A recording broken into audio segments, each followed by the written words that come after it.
El profesor Alfredo Velázquez, secretario general del SUTEP. Bienvenido, muy buenos días, profesor.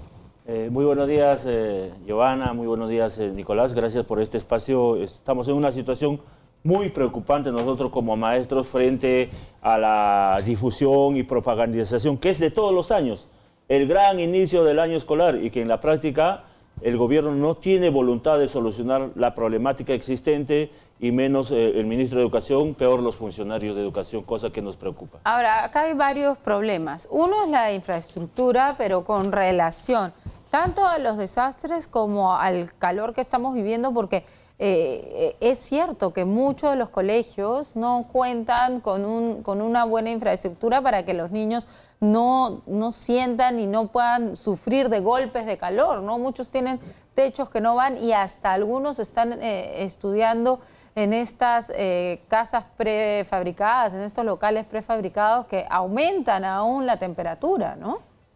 Miren, este tema de la brecha, que en el tiempo de Saavedra era 65.000 millones, y en vez de reducir, ¿no?, esa brecha, prácticamente estamos en 100.000 millones, que es una preocupación.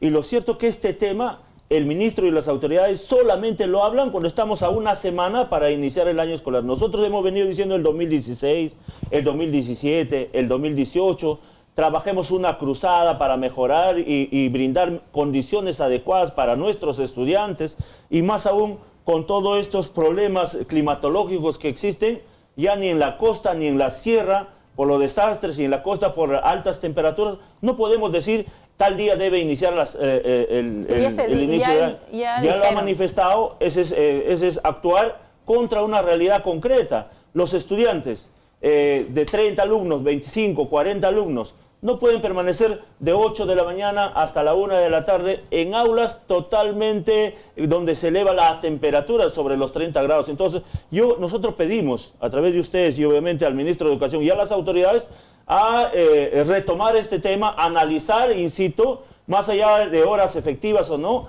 es dar ambiente, donde los estudiantes vayan en lugares ambientes donde haya realmente aprendizajes significativos. En esta forma, claro, pero no se va a lograr. Pero, profesor, ¿cómo se resuelve eso? O sea, estamos partiendo del hecho, como usted mismo ha recordado, porque acá fue donde lo dijo el ministro Alfaro, 100.000 millones de soles del déficit de infraestructura educativa, y encima de infraestructura que no califica según Defensa Civil en prácticamente la mayor parte de los casos. O sea, ninguno de nuestros colegios prácticamente está preparado para enfrentar, por ejemplo, un sismo de alta intensidad o fenómenos como los de las lluvias que estamos viviendo. Entonces, ¿cómo se hace para salir de este entrampamiento? Hay que hacer una inversión multimillonaria solamente en infraestructura educativa. Miren, lo primero que tiene que haber es voluntad política del gobierno. El gobierno nos ha indicado siempre que su prioridad en su gestión va a ser educación, y la perspectiva en el CAE indicó que se iba a incrementar el PBI al 2021 el 11%, cosa que es prácticamente, de la forma como viene actuando, es irreal. Se ha aprobado el año pasado de 4.000 millones a 5.350 millones, se ha incrementado más de 1.000 millones para que los gobiernos regionales inviertan en infraestructura, y significaba que por lo menos debería haber mejoras en 1.500 instituciones educativas y no hay ninguna. Y lo peor de todo, con lo que ustedes han manifestado, lo que ha sucedido en Tumbes, hace 4 meses, una institución educativa que ha sido inaugurada por el presidente de la República ya está en situaciones muy preocupantes.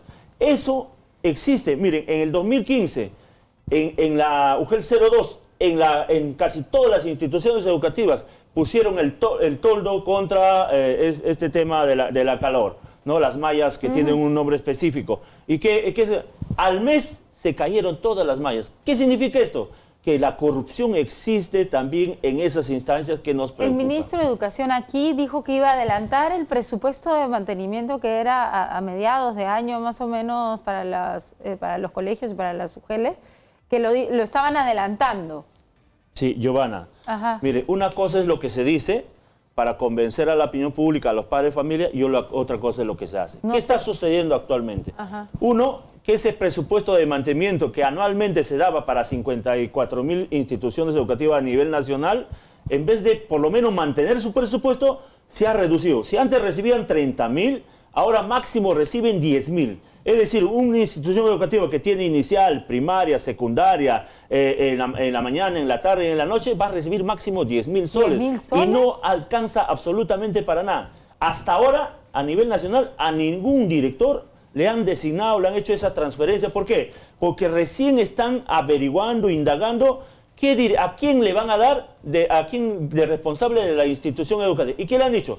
Cuando recién tiene los datos la UGEL, va a pasar 3 meses para que hagan un diagnóstico. Es decir, marzo, abril, mayo, recién en mayo van a determinar, la comisión de la UGEL va a determinar a quién le corresponde ese presupuesto.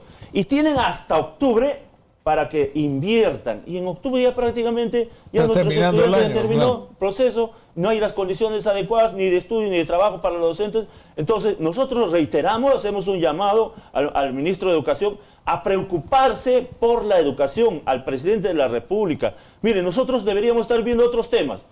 Aparte de la infraestructura que son deficientes, el mobiliario, el material bibliográfico que todavía no llega a las instituciones educativas. Algunas instituciones educativas, sobre todo zonas rurales, zonas de frontera, no tienen los maestros contratados. En la zona selva, en la región San Martín, en la región Loreto, no solo faltan docentes, sino falta presupuesto para que se le contrate a los maestros en esos lugares. O sea, estamos yendo con deficiencias y más aún cuando nos preocupa también en esta coyuntura, se nos decían, debe mejorar nuestra remuneración. Nuestra remuneración es totalmente insuficiente.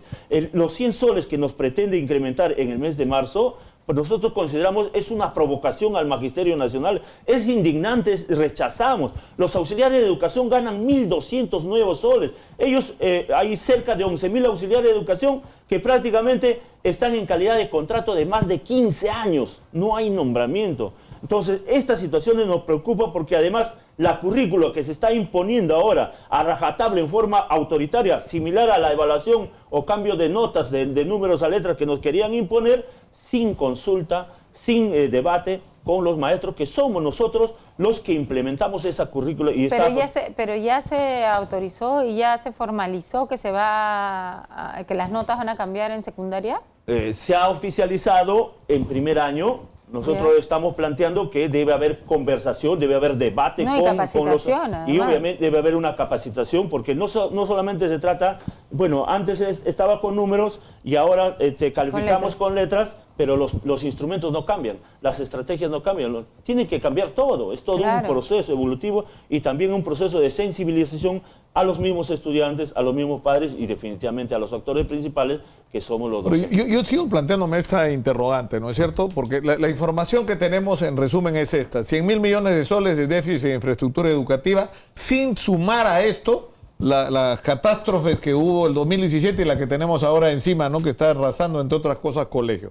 Tenemos en segundo lugar un déficit de formación, o sea, no solamente de honorarios de nuestros maestros, sino de formación, de calificación. Necesitamos no solo maestros a tiempo completo, que no estén taxeando o vendiendo cosas en gamarra para completar la canasta familiar, es decir, maestros a tiempo completo, sino además, y bien pagados, sino maestros calificados adecuadamente para el reto que tenemos de dar una educación de calidad en los colegios, pero además en los colegios debería hacerse prevención de salud, los chicos deberían revisarse la calidad de la visión, la situación odontológica, ¿no es cierto? Debería trabajarse seriamente el tema de una educación,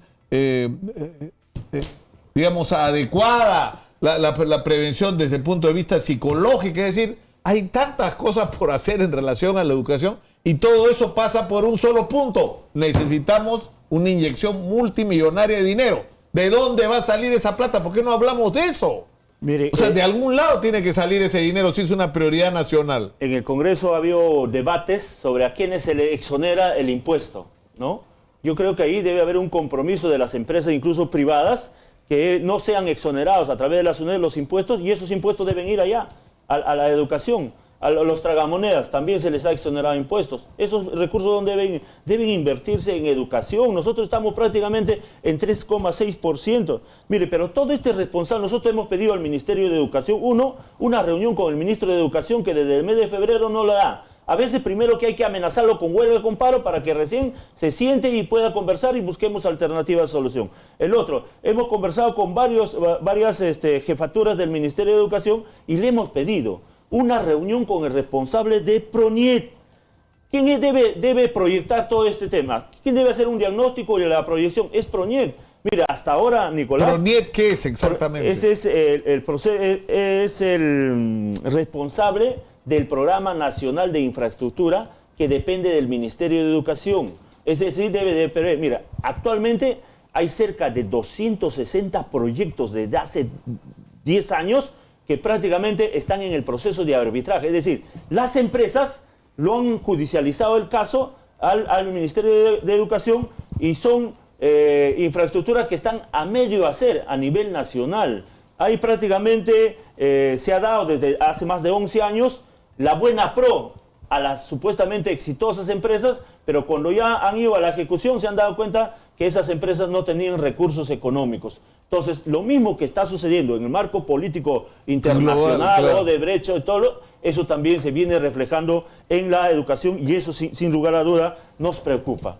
Ok, muchísimas gracias por esta información que es además la preocupación de nosotros y de todos los padres de familia. ¿Qué va a pasar? Mira, y precisamente lo que vamos a hacer durante todos estos días es hacer un seguimiento lugar por lugar del país. Le pedimos a los maestros también su colaboración para que nos llamen, se comuniquen con nosotros, nos provean información sobre lo que está pasando, ¿no?, en este momento con los colegios y en qué condiciones se está iniciando el año escolar. Muchas gracias. Sí, Nicolás, para concluir, nosotros en este transcurso de los próximos días vamos a reunirnos con los funcionarios del Ministerio de Educación. El fin de semana vamos a tener una reunión con algunos dirigentes para pedir esa información objetiva y obviamente el SUTEP está realizando el 22, 23 y 24 de marzo un Congreso Nacional Ordinario del SUTEP en el cual se va a plantear un plan de lucha. Esperemos que atienda las demandas justas del magisterio y obviamente de la educación, defendiendo a la escuela pública y teniendo en cuenta